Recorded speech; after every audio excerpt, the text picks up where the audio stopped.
So as a young kid, my family were massive boxers, so I used to go to all the gyms, and I used to go to York Hall as a young lad to see my brother fight. So I wanted to do sport as early as I could remember. It was just finding the right sport for me. I just met my coach, Jenny, and I did the first mini marathon and just got the bug for it and fell in love with it.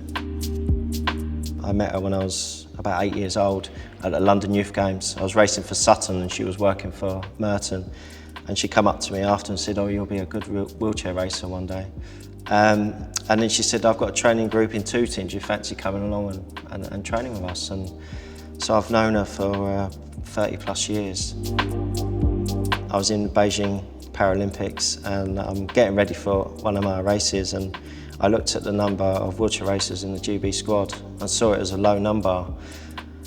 And then I saw all these teams coming in like China, Thailand, America, and they wasn't getting as much help as the GB squad. And I was just thinking, well, why haven't we got the numbers anymore? And it was just because there wasn't anything done at grassroots or, you know, boosting the numbers of sport. And I thought, well, if I get injured tomorrow, where's the next gold medalist going to come? We had 7 athletes in Beijing, and it was just that 30 seconds of thought of seeing other teams, and I thought, well, if I don't do something, I don't think we're going to have the next world champions or, you know, Paralympic champions. So that's where the idea come, and I didn't start it until after 2012.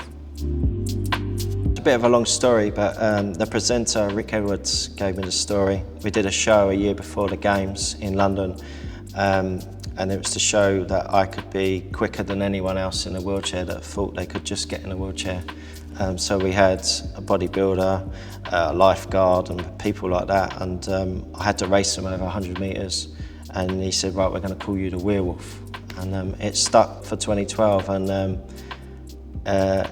then it came again into 2012, and obviously the song, the WeirWolf song, come on in the stadium, so it was from there really. Oh, being part of the Paralympic movement and Paralympics GB is just amazing. Just to put on the, you know, the GB vest is just a proud moment. Every time I put on the vest and see that flag, I remember it the first time that I've ever done it, in, you know, back in my early days of racing, and it doesn't change. The goal is obviously to do well in the marathon in Tokyo. I'm really looking forward to it. I've never been to Japan. I've had opportunities every year to do Tokyo Marathon in February, but I'm really looking forward to getting out there. I'm actually going to go early and stay with a few Japanese athletes, see a bit of the culture as well, and train with them for a month or two, and so I can be in the best preparations and hopefully bring home a gold for probably my last Paralympics. If I want to go all out, this probably sounds boring, but I'll probably have a vegetarian, but if I wanted something on top, I'd add a topping of pepperoni.